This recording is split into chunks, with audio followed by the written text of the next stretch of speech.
Periyar Maniammai Institute of Science and Technology, Tanjavur. Civil engineering with specialization in GIS, remote sensing and more. Welcome to IPS finance. என்எஸ்சியை பொறுத்த வரைக்கும் இன்னைக்கு market open ஆனது 24,472, high பாக்குறப்ப 24,473, low 24,265. Nifty 50 முடிஞ்சதுன்னு பாக்குறப்ப 35 புள்ளிகள் சரிஞ்சு 24,435 முடிவடைஞ்சிருக்கு. இன்னைக்கு என்எஸ்சியில மொத்த ட்ரேடான ஸ்டாக்ஸ்ன்னு பாக்குறப்ப 3,476, அதுல அட்வான்ஸ் 1,504, டிக்ளைன் 1,867, அன்சேஞ்சு 105, அப்பர் சர்க்கியூட்டை ஹிட் பண்ண stocks 110, lower circuit 105, 52 week high 115, low 60. Broader market இண்டிசஸ்ல பெரிய வித்தியாசங்கள் எதுவுமே இல்ல. செக்டோரல் இண்டிசஸ்ல நிப்டி மீடியா 1% மேல, நிப்டி பிஎஸ்யூ பேங்க் 2% மேல, நிப்டி ஐடி 1.5% கீழே சரிவடைஞ்சு முடிவடைஞ்சிருக்கு.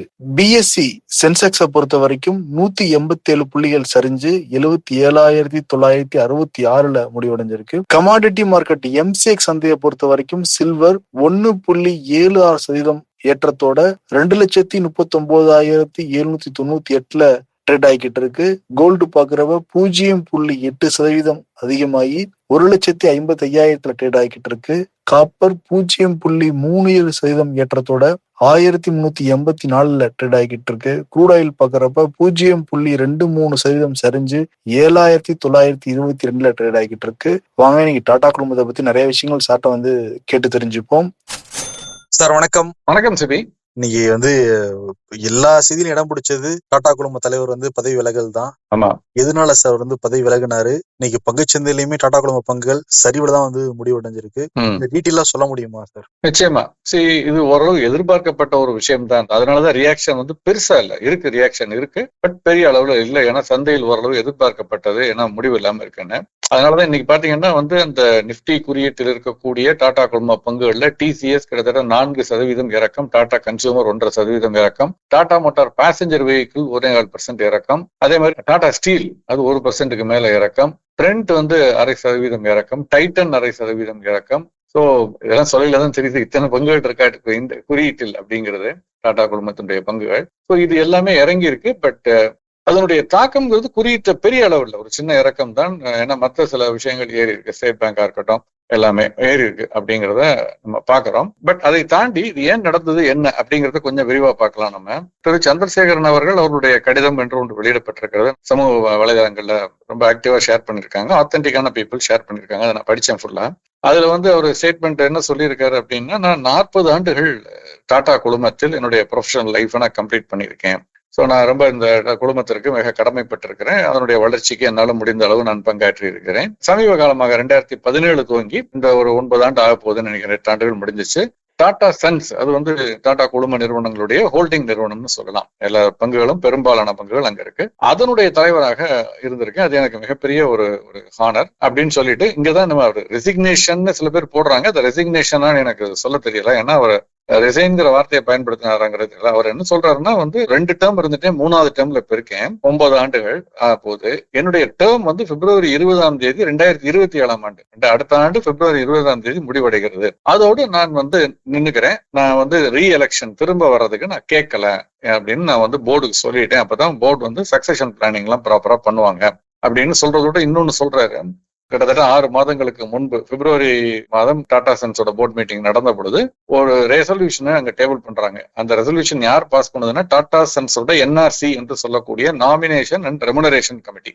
அதுல இயக்குநர்கள் குடும்பத்திலிருந்து ஒரு சில பேர் அதுல இருப்பாங்க. அவர்கள் பரிந்துரைக்கிறார்கள் இதை இவரை இவருடைய இதை தொடரணும், இவருடைய டெனரை தொடரணும் அப்படின்னு அவர்கள் பரிந்துரைத்து போர்டுக்கு வருது. அது மட்டும் அல்லாது இதுல ரொம்ப நிறைய ஷேர்ஸ் வைத்திருக்கக்கூடிய sir Dorabji Tata trust, sir Ratan Tata trust, இவங்க இருவருமே யுனானிமஸா இவரை ரிசால்வ் பண்ணி ரெக்கமெண்ட் பண்ணிருக்காங்க இந்த எக்ஸ்டென்ஷன் பீரியட் இன்னொரு 5 வருஷத்துக்கு. ஆனால் இது அந்த பிப்ரவரி மாதம் விவாதத்துக்கு எடுத்துக்கொள்ளப்பட்டதா இல்லையான்னு தெரியல.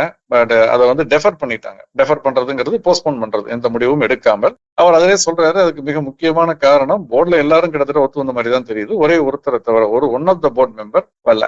ஆக்சுவலா அந்த மாதிரி ஒரு சூழல்ல மெஜாரிட்டி ரெசல்யூஷன் ஓட் போட்டு ரெசல்யூஷன் பாஸ் பண்ணி அவர் இருந்திருக்கலாம். பட் ஆனா அவரை பொறுத்த வரைக்கும் அது சரியில்லை என்று முடிவெடுத்திருக்கிறார். டாடா குழுமத்தினுடைய 40 ஆண்டு கால அனுபவம் அதோட அந்த போர்ட்ல இருக்க எல்லாருமே நம்ம மீது நம்பிக்கை வைக்க வேண்டும்.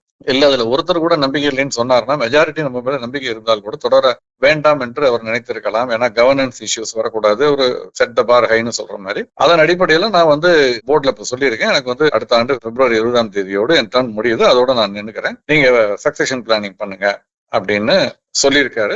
எல்லாரையும் தேங்க் பண்ணியிருக்காரு. இது ஒரு பக்கம். இப்ப இதுல இதை தொடர்ந்து இந்த குடும்பத்தினுடைய பல பங்குகளுடைய விலைகள் ஒரு மார்ஜினல் ஃபால் இருந்தது என்பதை மறுப்பதற்கில்லை. நிச்சயம் ஏன்னா ஒரு தலைமை பொறுப்புல இருக்கக்கூடியவர் திடீர்னு அவர் ரிசைன் பண்றாருங்கிறப்ப அதனுடைய ரிசைன் இல்லை, அது கிட்டத்தட்ட அப்படிதான் சந்தை கருதுகிறது. அந்த நடக்கும் பொழுது அது ஒரு தாக்கத்தை ஏற்படுத்தும். அதுதான் நம்ம இன்னைக்கு நம்ம சந்தையில் பார்த்திருக்கிறோம். பட் கடந்த காலங்களில் மிஸ்ட்ரி எபிசோட் அப்பவும் சரி, அதற்கு பிறகு இவர்கள் டேக் ஓவர் பண்ணப்பவும் சரி, இவர்கள் அதை பொறுப்பெடுத்துக் கொண்ட போதும் சரி, எந்த ஒரு பெரிய ஃபாலா இருந்தாலும் அது ஒரு தற்காலிகமானதாக இருந்து அதற்கு பிறகு மீண்டெழுந்து வருவதை நம்ம கடந்த காலங்கள்ல பார்த்திருக்கோம். என்ன காரணம்னா, நிறைய பேருக்கு தெரிஞ்சிருக்கலாம், நம்ம IAS பத்தி பேசுறோம், இந்தியன் அட்மினிஸ்ட்ரேட்டிவ் சர்வீஸ்னு. அதற்கு கிட்டத்தட்ட இணையாக பேரலா TASன்னு அவங்க டாடா அட்மினிஸ்ட்ரேட்டிவ் சர்வீஸ்னு டாடா குழுமத்தில் இளம் வயதில் உள்ள வர்றவங்க, நிர்வாகவியல் ரொம்ப கெட்டிக்காரங்களா இருக்கவங்க, எதிர்காலத்துல பெரிய வளர்ச்சிக்கு வரக்கூடிய வாய்ப்பு இருப்பவர்களை கண்டறிந்து அவர்களுக்கு ஒரு பயிற்சி அளிக்கப்பட்டு அவர்களை தயார்படுத்துகிறார்கள். நீண்ட கால அடிப்படையில ஒரு சக்சஷன் பிளானிங்கிறது இருக்கும். அதனாலதான் நமக்கு TCSல திரு ராமதுரை அவர்களோ அல்லது வேறு எந்த தலைவர்களோ, மகாலிங்கம் அவர்களோ அவங்க வெளியே போற காலகட்டத்துல தான் நமக்கு அவர்களை பத்தி தெரிய ஆரம்பிச்சது. ஏன்னா தன்னை முன்னிலைப்படுத்தாமல் ஒரு சிஸ்டம்ஸ் ஆர் இன் பிளேஸ் அந்த நிறுவனத்துல. வேறு எந்த நிறுவனத்திலையும் இல்லாத அளவுக்கு. இப்ப விப்ரோ எடுத்துட்டோம்னா அசிஸ் பிரேம்ஜி தான் தெரியும், SCL டெக்னா சிவநாடார் தான் தெரியும், அல்லது அவருடைய பொண்ணு. அந்த மாதிரி இல்லாமல் இது ஒரு சிஸ்டம் ட்ரிவன் நிறுவனமாக இருப்பதால் இந்த மாதிரியான ஏற்ற இறக்கங்களை எல்லாம் சந்திக்கக்கூடிய வலு அந்த நிறுவனத்திற்கு இருப்பதாகத்தான் நான் தனிப்பட்ட முறையில கருதுகிறேன். ஆனால் ஷார்ட் டேர்ம்ல எப்படி இருக்கும் நமக்கு சொல்ல முடியாது. சந்தை இதை ஒரு நெகட்டிவா கூட பாக்குறதா தான் இன்னைக்கு தெரிகிறது. பொறுத்திருந்து நம்ம பார்க்கணும். சந்திரசேகரன் சாருக்கும் டாடா அவங்க ஃபேமிலிக்கு ஏதோ பஞ்சாயத்து இருக்கு, பிரச்சனை இருக்கு அப்படின்னா கூட எழுதிக்கிட்டு இருக்காங்க சோசியல் மீடியால. அந்த குடும்பத்துல எல்லாருக்கும் இல்ல, அந்த குடும்பத்துல இருக்கக்கூடிய எல்லாருக்கும் இல்ல, ஒரு டிவிஷன் அவ்வளவுதான் அப்படின்னு சொல்லப்படுகிறது. அது உறுதியா தெரியாத போது நம்ம அதை பத்தி ஒரு லெவலுக்கு மேல பேச முடியாது. பட் ஒரு விஷயத்த நம்ம கவனிக்கணும். இந்த 9 ஆண்டுகள் அல்லது 2017 அவர் டேக் ஓவர் பண்ணதிலிருந்து டாடா குழும பங்குகளுடைய டோட்டல் மார்க்கெட் கேப்ங்கிறது 3 மடங்குக்கு மேல் அதிகரிச்சிருக்கு. 3.3 மடங்கு அதிகரிச்சிருக்கு. ஒட்டுமொத்தமாக பார்க்க சிலது 5 மடங்கு 10 மடங்கு இருக்கும், சிலது 1 மடங்கு அல்லது அந்த மாதிரி இருக்கும், சிலது அவ்வளவு தூரம் அப்ரிஷியேட் ஆகல. பட் ஒட்டுமொத்தமாக பார்க்கும் பொழுது 3.3 மடங்கு மேல் அப்ரிஷியேட் ஆயிருக்கு. மார்க்கெட் கேப் மார்க்கெட் வேல்யூ அதிகரிச்சிருக்குன்னு சொல்லப்படுகிறது. சோ 9 ஆண்டுகள்ல 3.3 மடங்கு அப்படிங்கிறது ஒரு முதலீட்டாளர்களை பொறுத்தவரை ஒரு பாதுகாப்பு உணர்வை கொடுக்கக்கூடியதா கடந்த காலங்கள்ல இருந்திருக்கு. வரக்கூடிய காலங்கள்ல எப்படி இருக்குன்னு நம்ம பொறுத்து பார்க்கணும். புதிய தலைமை புதிய பொறுப்பேற்ற பிறகு அவர்களுடைய இது எப்படி இருக்கு அப்படிங்கறத பார்த்து நம்ம ஃபாலோ பண்ணணும். இப்ப டாடா குழுமப்பங்கள் டைட்டன் முதற்கொண்டு எல்லாமே இறங்கி இருக்கு. இப்ப இதை முதலீட்டாளர்கள் பயன்படுத்திக்கலாமா? நான் அதான் சொன்னேன் முதலே. அதாவது நம்ம எந்த தனிப்பட்ட பங்குகளையும் வாங்குங்க வித்துருங்கன்னு நம்ம சொல்ல முடியாது. அது அவர்கள் ஒரு ஆலோசனை பெற்று செய்ய வேண்டிய விஷயம். பட் நல்ல நிர்வாகம் ஓரளவுக்கு உங்களுடைய இந்த மாதிரியான ஒரு நெகட்டிவான காலகட்டங்கள்ல தொடர்ந்து, இன்னைக்கு நான் இறங்கினதை நான் பார்க்கல, தொடர்ந்து இறக்கத்தில் இருக்குமானால் அதுல எல்லா பங்குகளும் இல்லைனாலும் ஒரு சில பங்குகள் ஒரு முதலீட்டிற்கான ஒரு வாய்ப்பை கொடுப்பதற்கு அதிகமா இருக்குன்னு நான் நினைக்கிறேன். அது எந்த பங்கு எப்படிங்கறதெல்லாம் நம்ம அவங்க ப்ராப்பரான ஒரு கைடன்ஸோட பண்றது பெட்டர். மில்கி மிஸ்ட் IPO வெளியிட்டு இருக்காங்க. எப்படி சார் வந்துகிட்டு இருக்கு? ரெஸ்பான்ஸ் நல்லா இருக்குது. நம்ம இப்ப பேசிக்கொண்டிருக்க ஒரு காலகட்டத்துல அது பன்மடங்கு அவர்கள் எதிர்பார்த்த அளவு மேல விண்ணப்பங்கள் பெறப்பட்டு விட்டது.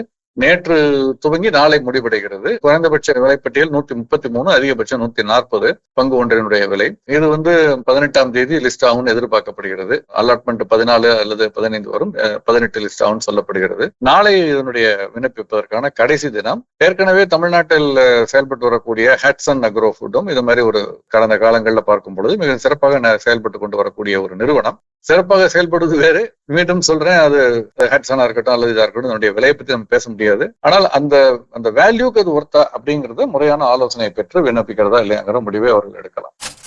CPI இன்ஃப்ளேஷன் டேட்டா நேற்று வரும்னு சொல்லியிருந்தீங்க, இன்னைக்கு ஆமா வந்துருச்சா சார்? எப்படி சார் இருக்கு ரிசல்ட் எல்லாமே? வந்திருக்கு. ஜூலை மாதத்திற்கான நடப்பாண்டுல ஜூலை மாதத்திற்கான கன்சியூமர் பிரைஸ் இண்டெக்ஸ் என்று சொல்லக்கூடிய CPI நுகர்வோர் விலை குறியீடு வெளியாகி இருக்கிறது. 4.45%. ஜூன் மாசம் 4.38 இருந்தது, இப்ப அதிகரிச்சிருக்கு. ஒரு சின்ன ஏற்றம், 4.45 அப்படின்னு. அதுல ரூரல் பாத்தீங்கன்னா 4.74 இருந்தது ஜூன்ல, இப்ப 4.84. அர்பன் எடுத்துக்கிட்டு நகர்ப்புறங்கள் பாத்தீங்கன்னா 3.93 இருந்தது ஜூன்ல, இப்ப 3.96 ஜூலைல. ஒரு ஸ்லைட் இன்க்ரீஸ் இருக்குங்கிறத பாக்குறோம். அதே மாதிரி ஃபுட் இன்ஃப்ளேஷனுமே இருக்குது, ஸ்லைட்லி பாசிட்டிவா இருக்கு அப்படிங்கறத பாக்குறோம். இந்த வார கடைசியில் நமக்கு மொத்த விலை குறியீடு வெள்ளி அன்று வெளியாக இருக்கிறது. அது போக மற்ற மத்திய ரிசர்வ் வங்கியினுடைய வாராந்திர தரவுகளும் வெளியாக இருக்கிறது. நம்ம பொறுத்திருந்து பார்க்கலாம். டாடா குழுமத்தை பத்தி ரொம்ப டீட்டெயிலா ரொம்ப அழகா பல விஷயங்கள் வந்து பகிர்ந்துக்கிட்டீங்க சார். தேங்க்யூ சார், நேரம் கொடுத்து பேசினதுக்கு நன்றி. Periyar Maniammai Institute of Science and Technology, Tanjavur. Civil engineering with specialization in GIS, remote sensing and more.